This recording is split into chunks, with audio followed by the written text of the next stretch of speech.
ये बजट एक बात में यूनिक लगा। उन्होंने टैक्स पेयर्स को और मध्यम वर्ग को कोई राहत नहीं दी है। हाँ, इसको एक एवरेज बजट कहा जा सकता है।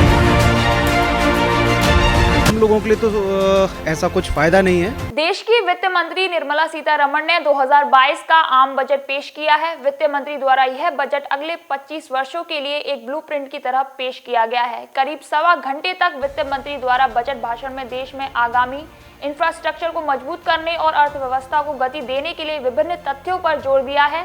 वित्त मंत्री निर्मला सीतारमण द्वारा पेश किए गए आम बजट में आम टैक्स पेयर के लिए कोई राहत नहीं दी गई है। कोरोना महामारी को ध्यान में रखते हुए भी काफी उम्मीद भरे कयास लगाए जा रहे थे, लेकिन बजट बहुत ज्यादा उम्मीदों को पूरा करने वाला नहीं रहा है।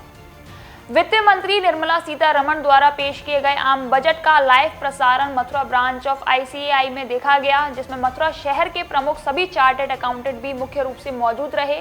इस दौरान आईसीएआई के chairman Sanjeev Agarwal, vice chairman Anurag Khandelwal, chartered Jitendra Chaturvedi, Ashwini Rajesh Gupta, Rajkumar Agarwal, Ankit Agarwal, Kuldeep Arora, Rohit Kapoor, Rahul Kumar और आलोक मुख्य रूप से उपस्थित रहे। वित्त मंत्री निर्मला सीतारमण द्वारा पेश किए गए बजट को लेकर हमने मथुरा के प्रमुख चार्टर्ड अकाउंटेंट से बात की। उन्होंने बताया कि ओवरऑल बजट को एवरेजन कहा जा सकता है। आम टैक्स पेयर के लिए इस बजट में कोई ज्यादा राहत नहीं दी गई है। आइए मथुरा शहर के मुख्य चार्टर्ड अकाउंटेंट से बात करते हैं और जानते हैं कि वित्त मंत्री द्वारा पेश किए गए आम बजट से लोगों को कितना फायदा मिलेगा। देश का आज आम बजट पेश किया गया है। वित्त मंत्री निर्मला सीतारमण द्वारा ये बजट संसद में पेश किया गया है और देश भर में सभी आर्थिक जितने जानकार हैं उनके द्वारा सुना गया। मथुरा में भी मथुरा ब्रांच ऑफ आईसीआई द्वारा ये सुना गया है। वहाँ पर सभी आप देख रहे हैं कि शहर के सभी प्रमुख चार्टर्ड हैं और इनके द्वारा इस बजट से कितनी उम्मीदें हैं, क्या है ये बजट, क्योंकि अगले 25 वर्षों का एक ब्लूप्रिंट है ये बजट। और इस बजट में किस सेक्टर को कितना फ़ायदा हो सकता है, एग्रीकल्चर में कितना फ़ायदा है, टैक्स पेयर के लिए क्या कुछ है, तो हम बात कर लेते हैं। सबसे पहले जिस तरीके से आज बजट पेश किया गया है और फाइनेंस मिनिस्टर ने पेश किया है, कितनी उम्मीदें हैं इस बजट से, किस सेक्टर को कितना फ़ायदा है? एक तो जब ये बजट आ रहा था तो यह माना जा रहा था कि 5 राज्यों के इलेक्शन है तो कहीं उन राज्यों का मैनिफेस्टो साबित ना हो और पब्लिक को बहुत ज़्यादा राहत ना हो, परंतु अभी तक ऐसा नहीं देखा गया है। इसके अलावा पिछले साल निर्मला सीतारमण जी की स्पीच 2 घंटे 40 मिनट की थी, तो इस बार उन्होंने बहुत शॉर्ट स्पीच दी है, लगभग सवा घंटे की, और काफ़ी सारी बातों के लिए उन्होंने कह दिया कि इसके फाइन प्रिंट्स अवेलेबल हैं जो पेपर फॉर्म में हमको कुछ देर बाद डाउनलोड हो करके मिल जाएंगे, तो पढ़ने पर मालूम चलेगा। परंतु आपने सवा घंटे की स्पीच में सुना है, क्या फ़ायदा होने वाला है लोगों को, आम लोगों को क्या फ़ायदा है, टैक्स पेयर को, एग्रीकल्चर और इंडस्ट्रियल, क्या अभी तक आपने इस बजट से पाया है? ये बजट एक बात में यूनिक लगा कि पहले बजट में लोगों को बांट दिया जाता था कि मध्यम वर्ग को ये राहत, किसानों को ये वाली राहत, गरीबों को ये, अमीरों को ये। इस बार उन्होंने as a whole India concept लिया है। जैसे 7.5 लाख करोड़ का इंफ्रास्ट्रक्चर बजट, ये भारत के इतिहास में पहली बार हुआ है। इंफ्रास्ट्रक्चर पे इतना खर्च नहीं होगा, तो इंफ्रास्ट्रक्चर पे जो इतना खर्च होगा तो इसका फ़ायदा सभी तक पहुंचेगा। हम लोगों को बढ़िया इंफ्रास्ट्रक्चर मिलेगा, प्लस लोगों को रोज़गार मिलेगा, बिजनेस मिलेगा। साथ ही एक बड़ी घोषणा हुई, आज तक का सर्वाधिक जीएसटी कलेक्शन जो जनवरी के महीने में हुआ, यानी सरकार के हाथ खुले हुए हैं, पैसा बहुत आ रहा है, पब्लिक अपना टैक्स ईमानदारी से और बहुत मात्रा में दे रही है और सरकार भी उसका सही तरीके से सदुपयोग कर रही है। तथा सरकार की मंशा ये है कि हर एक भारतीय के लिए बढ़िया इंफ्रास्ट्रक्चर, डिजिटल एनवायरनमेंट, बढ़िया टेलीकम्युनिकेशन फैसिलिटी, प्लस जल हर नागरिकता पहुँचे, इसको लेकर कोई घोषणा हुई है, बिजली, रेलवे, तो एजुकेशन, तो सरकार का एज ए होल इंफ्रास्ट्रक्चर देने का नीयत है। और ये 1 साल का नहीं बल्कि 10 साल 15 साल ऐसा लॉन्ग टर्म बजट है, ऐसा मुझे लगा। देखा किसी एक स्पेशल सेक्टर के लिए कोई खास इसमें ऐसा देखने को मिला हो कि जो बजट में कोई कि विभिन्न सेक्टरों में ये फ़ायदा हो सकता है, अलग अलग सेक्टर वाइज? देखिए, अगले 25 साल में इंफ्रास्ट्रक्चर को मजबूत करने की बात की गई है। सब जो उन्होंने कहा है कि गतिशील इंडिया को बढ़ावा दिया जाएगा, ये एक अच्छी बात है। सबसे बड़ी बात क्या है कि इस साल के बजट में सरकार के पास में करने को कुछ था नहीं। कारण क्या है कि जो फिस्कल डेफिसिट है वो 2021-22 का 6.9% रहने का अनुमान है और अगले साल के लिए जो प्रोजेक्ट किया गया है वो 6.4% किया गया है, यानी कि जो पहले मतलब पैंडेमिक आने से पहले, कोविड आने से पहले 3.1% पे था, वो 6.4% रहेगा अगले साल के लिए। तो वित्तीय घाटा जब होता है तो सरकार के हाथ बंधे हुए होते हैं, करने को कुछ नहीं होता है। यही वजह है कि उन्होंने टैक्स पेयर्स को और मध्यम वर्ग को कोई राहत नहीं दी है। ये निराशा का कारण जरूर बनेगा। और सबसे बड़ी बात, हम लोग क्योंकि चार्टर्ड अकाउंटेंट्स हैं, हम लोग आशा कर रहे थे कि टैक्स के क्षेत्र में, इनडायरेक्ट और डायरेक्ट टैक्स के क्षेत्र में बहुत बड़े रिफॉर्म्स आएंगे। वो रिफॉर्म्स कहीं दिखाई नहीं दिए, जो कि एक निराशा का कारण बनेगा। और व्यवसाय के लिए भी बहुत ज़्यादा कुछ कहा नहीं गया। इंफ्रास्ट्रक्चर को मजबूत करने की बात जरूर कही गई है, जो कि अल्टीमेट देश के सभी नागरिकों को फ़ायदा पहुंचाता है। जैसे देश कोरोना महामारी से जूझ रहा है, कोरोना का कहर चल रहा है, उसको देखते हुए भी कई कयास लगाए जा रहे थे कि कुछ राहत मिल सकती है। तो इस तरह से कुछ ऐसा है इस बजट में? नहीं है, मध्यम वर्ग के लिए कुछ नहीं है। कारण क्या है, हम लोग आशा कर रहे थे कि इनकम टैक्स के स्लैब में कुछ परिवर्तन होगा, कुछ छूट मिलेगी, कुछ 80C में रिबेट मिलेगी, ताकि जो लोग करा रहे हैं इंश्योरेंस वगैरह के माध्यम से, जिनको कुछ फ़ायदा मिल सकता है, वो राहत नहीं मिली। ये एक निराशा का कारण है। जैसे 5 राज्यों में चुनाव चल रहा है, तो इसे लेके भी अंदर साल के बजट में बहुत कुछ ऐसी लोक लुभावनी योजनाएं अनाउंस हो सकती हैं। तो क्या कुछ ऐसा इस बजट में आया है?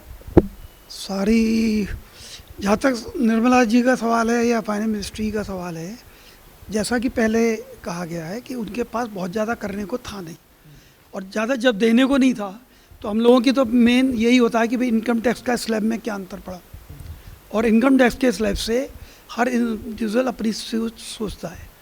इन्होंने इसके अंदर स्ट्रिक्टनेस भी दिखाई है, और केवल स्टेट गवर्नमेंट सेंट्रल गवर्नमेंट के एनपीएस में जो अंतर था, एक तो वो करा है कि बराबर मिलेगा। टैक्स पेयर के लिए कोई इसमें राहत? टैक्स पेयर में कोई और छूट नहीं है। एक और अच्छी मौका दिया है उन्होंने कि 2 साल तक वो अपनी रिटर्न्स को और अपडेट कर सकते हैं। अगर कोई भूल उनसे हो गई है तो वो उसको अपडेट कर लें, जिसका कि मौका पहले नहीं था।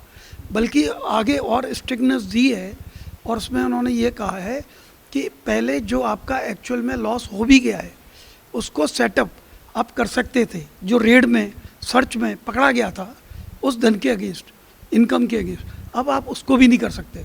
ये इन्होंने एक दिया है। ओवरऑल माने तो क्या है ये, पब्लिकली अगर माने, किसी विशेष सेक्टर के लिए कोई फ़ायदा इसमें? देखिए, ये सरकार अच्छी तरीके से जानती है कि अगर किसी देश की सड़कें बढ़िया होती हैं, इंफ्रास्ट्रक्चर बढ़िया होता है, तो वो देश आर्थिक रूप से समृद्ध बनता है। जैसे इन्होंने कहा है कि 25,000 किलोमीटर का हाईवे तैयार करने की योजना रखी गई है, जिसके लिए अलग से बजट रखा गया है। स्पेशल कार्गो ट्रांसपोर्टेशन के लिए अलग से बजट रखने की योजना है। और CGT MSE स्कीम, इससे जो है छोटे व्यापारियों को लोन मिलता है, उसमें भी कई नियमों में सुधार किए गए हैं, जिससे कि व्यापारी को बैंक से लोन मिलेगा और वो अपने बिजनेस की ग्रोथ कर सकेगा।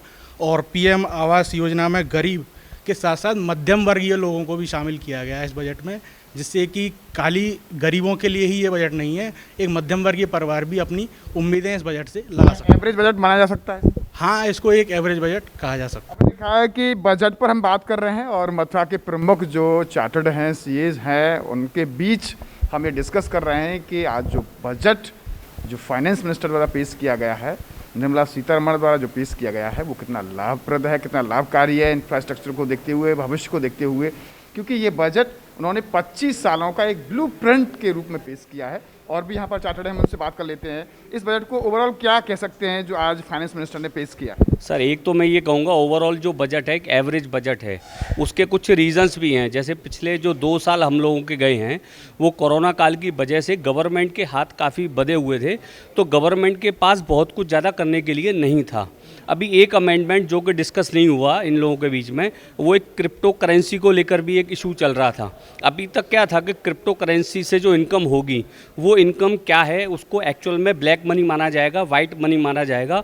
तो उसी को लेके अभी 2-3 दिन पहले उसकी वैल्यू 44,000 से लेकर 24,000 भी आ गई थी, जैसे जस्ट, क्योंकि उसका कंसेप्ट अभी क्लियर नहीं था। तो गवर्नमेंट ने उसको लेके भी एक कंसेप्ट क्लियर किया है कि क्रिप्टो करेंसी पर यदि कोई इनकम होगी तो उस पर 30% का टैक्स लगेगा। इट मीन्स उस करेंसी को भी कहीं ना कहीं गवर्नमेंट ने मान्यता दे दी। हम लोगों के लिए तो ऐसा कुछ फ़ायदा नहीं है।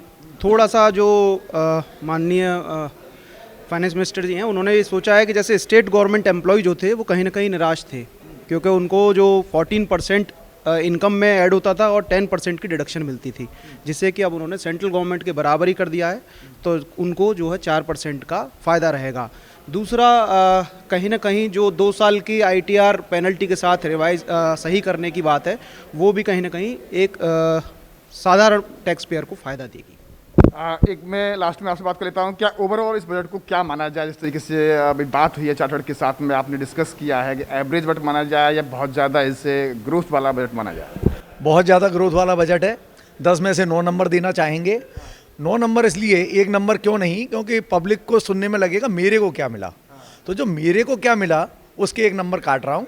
बाकी का सारे देशवासियों के हिसाब से बात करें तो कितनी बड़ी बात है कि हम टोटल डिफेंस जो हम खरीदते थे, इंपोर्ट करते थे, 68% देश में बनेगा।